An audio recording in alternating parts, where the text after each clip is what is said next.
Herkese merhabalar. Pro gibi modul ile derste oyunlaştırma webinarına hoş geldiniz. Bugün sizi oyunlaştırmış eğitimin muhteşem dünyasıyla tanıştıracağız. Bizi bir araya getiren şeyin ne olduğunu merak ediyorsanız size Avrupa Birliği'nin Erasmus programı aracılığıyla Innovit projemize yatırım yapmayı seçtiğinizi söyleyeceğim. Innovit projesi İtalya, Türkiye ve Romanya'dan 4 kurumdan oluşan uluslararası bir konsorsiyum tarafından mesleki eğitim öğretmenlerinin derslerin çekiciliğini ve öğrencilerin motivasyonunu artıran cazip öğrenme deneyimleri oluşturma konusunda güçlendirildiği, yenilikçi bir dijital eğitim ekosistemi geliştirmek amacıyla uygulandığı bir projedir. Konya'dan ortak olarak Konya İl Milli Eğitim Müdürlüğümüz uygulama örnekleri sunarak mesleki eğitim öğretmenlerine kendi oyunlaştırılmış e-öğrenme kurslarını oluşturmak için rehberlik etmek üzere ağırladığımız seçim konumuzda bu toplantıyı başlatmış bulunmaktadır. Sözü konumuza vermeden önce bizi izlediğiniz için teşekkür ediyor ve dijital eğitim ekosistemimizi bir profesyonel gibi kullanmak için faydalı bilgiler bulacağınızı ümit ediyoruz. Değerli konumuz, bizlere zaman ayırdığınız ve ilgili deneyimlerinizden paylaşma davetimizi kabul ettiğiniz için çok teşekkür ederiz. Bay Akıncı meslek lisesine göre yapan bir öğretmendir. Hoş geldiniz öncelikle programımıza. Teşekkür ederim. İlk olarak size sormak istediğim soru, bize derslerinizde oyun unsurları ne zaman ve neden eklemeyi tercih ettiğinizi anlatabilir misiniz?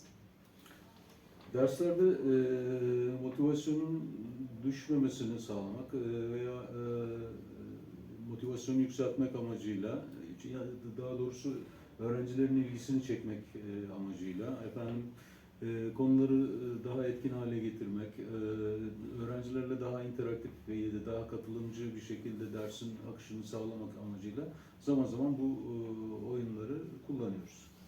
Özellikle hani soyut konularda bu oyunların kullanımının çok faydalı olduğunu söyleyebiliriz değil mi? Soyut konular. Tabii ki yani teorik bilgileri de oyunlar aracılığıyla çocukların daha iyi anlayabilmelerini sağlıyoruz ve uygulanabilir hale getiriyoruz. Dolayısıyla teorik bilgilerin pratiğe akışını kolaylaştırmada bir araç olarak kullanıyoruz. Teşekkür ederiz bilgileriniz için. Diğer sorumuz, oyunlar dersin hangi aşamasında uygulanabilir? Yani dersin başında mı, yoksa ortasında mı, sonunda mı, ya da her üçünde de kullanıyorsak ne amaçlı kullanıyoruz? Bununla ilgili bize deneyimlerinizi aktarabilir misiniz? Aslında oyunları dersin spesifik olarak şu bölümünde ya da şu bölümünde kullanıyoruz demek yanlış olur. Bütün bölümlerinde ihtiyaç duydukça kullanılabilir olduğunu düşünüyorum ve öyle kullanıyorum. Dersin başı olabilir, ortası olabilir, sonu olabilir. Neticede yani o derste işlediğimiz konuları pekiştirmek amacıyla, onu bir aktivitenin içerisinde tekrar harmanlamak amacıyla biz bunları kullanıyoruz. Ve öğrencilerin bu teorikten pratiğe geçiş perspektiflerini aşmak yönüyle de çok faydalı oluyor. Evet. Dediğiniz gibi hani aslında yani dersin başında, ortasında veya sonunda diye bir şey söylememiz mümkün değil. Yani ne aşamada gerekliyse öğrencilerin motivasyonu artırma amaçlı kullanılabilir. Ayrıca öğrencilerin problemlerini çözme, becerilerini geliştirme ve derinleşme için de uygun olabilir diye düşünüyoruz değil mi? Tabii ki, tabii ki. Evet, diğer bir sorumuz, bu aşamalar için hangi oyunlar sizce uygundur? Yani sizin deneyimlerinizden yola çıkarak hangi oyunları genelde kullanıyorsunuz dijital ortamda? Yani eğer aşamalara bölecek olursak dersi, genellikle başlangıç aşamasında mesela quiz tarzı ya da interaktif simülasyonlar kullanarak dersin başında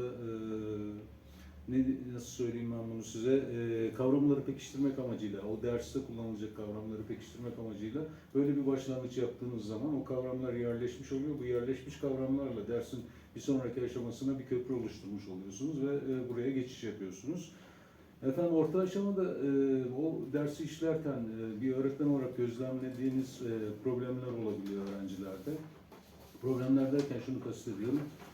Öğrencinin anlamadığını düşündüğünüz bölümler vardır. O bölümleri aşabilmek için, onları çözebilmek için, onları daha net görebilmelerini sağlayabilmek için bu oyunlardan yararlanıyoruz orta aşamada.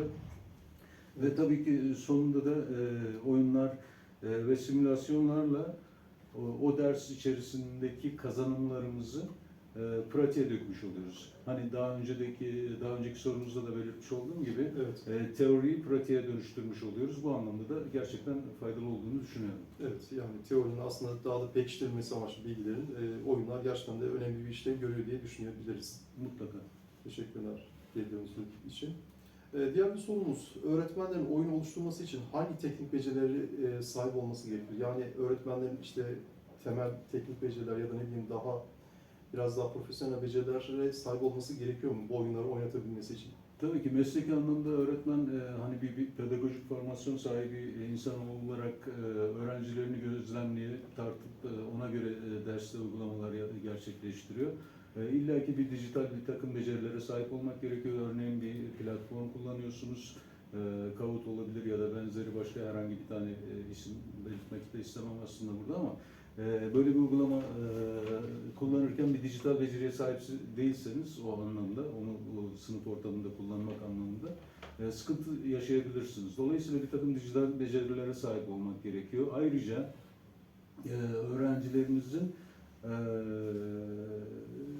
ders içerisinde dersin başına göre getirilmiş olduğu seviyeyi sürekli tartmanız ve bu duruma göre uygulamayı hemen orada devreye sokmanız gerekiyor.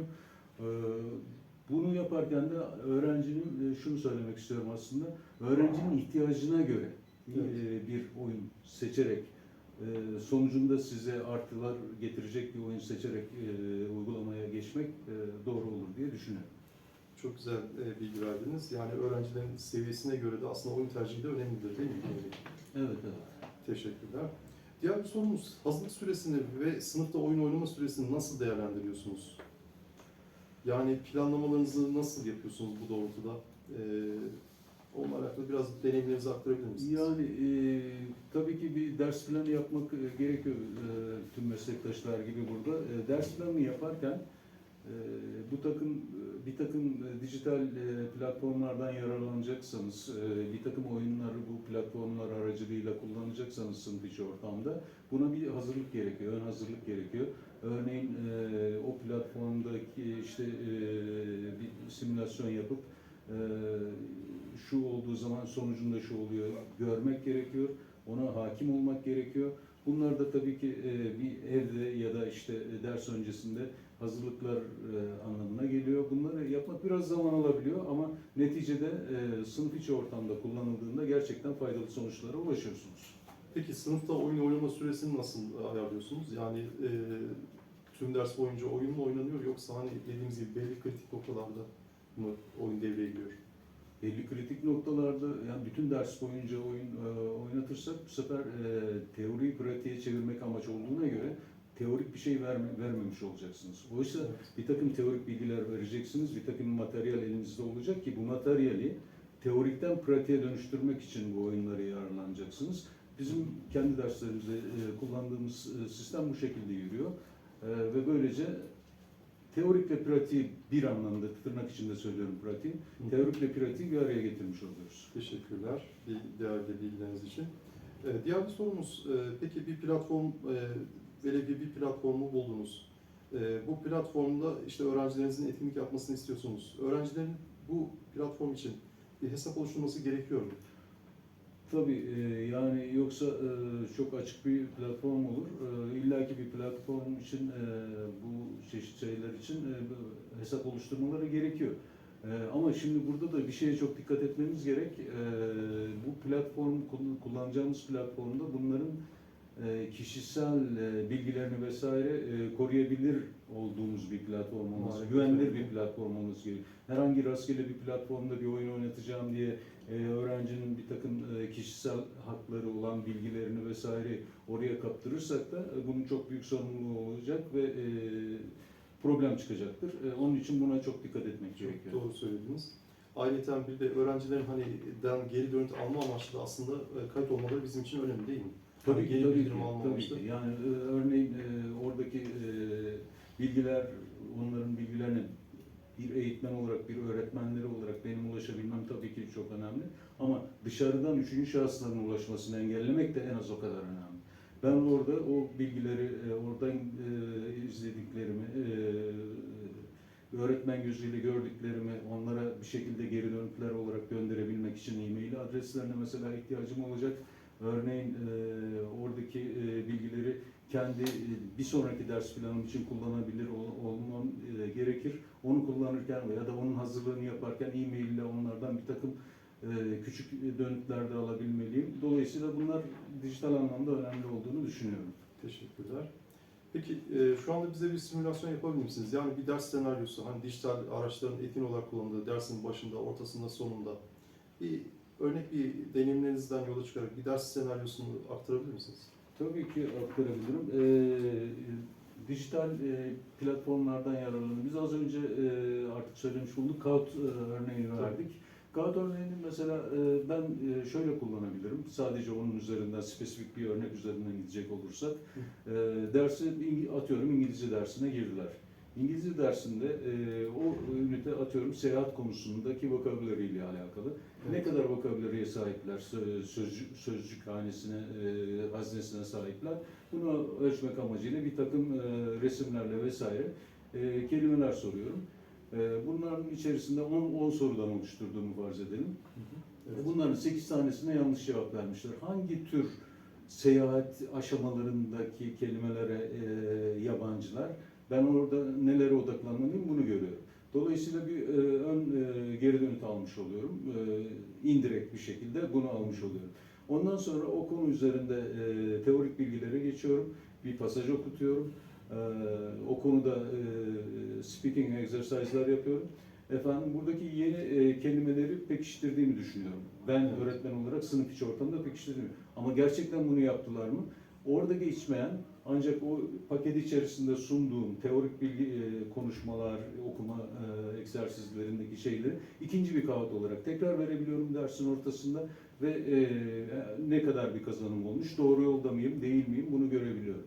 Sonunda da tekrar ikinci aşamayı düşünecek olursak bunların bir questions answers şeklinde o pasaj her neyse onunla o konuyla ilgili sorular soruyorum.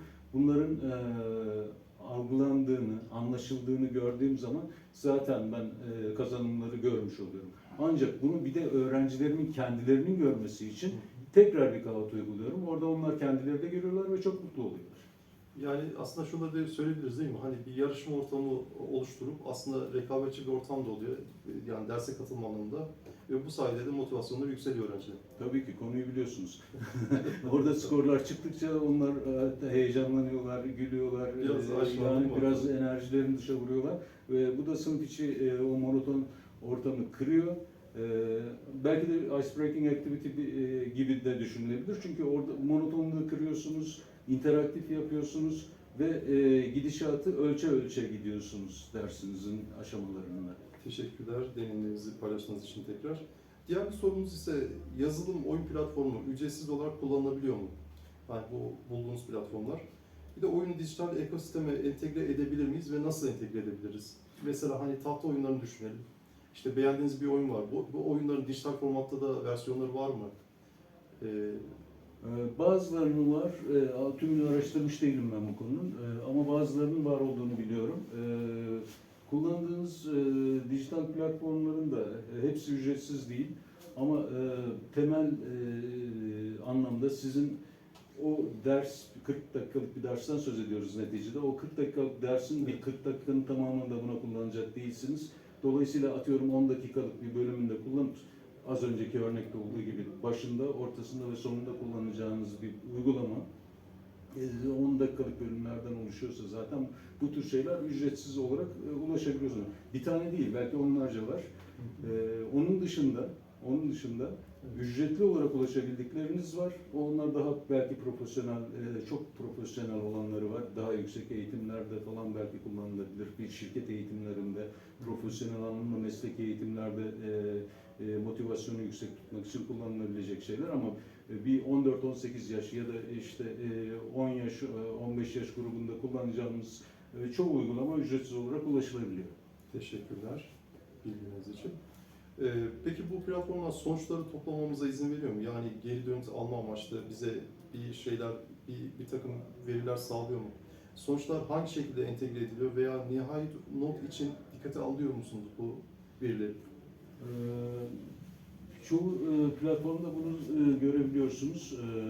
Hepsinde diyemeyeceğim ama çoğu platformda bunu görebiliyorsunuz. Hatta pek çok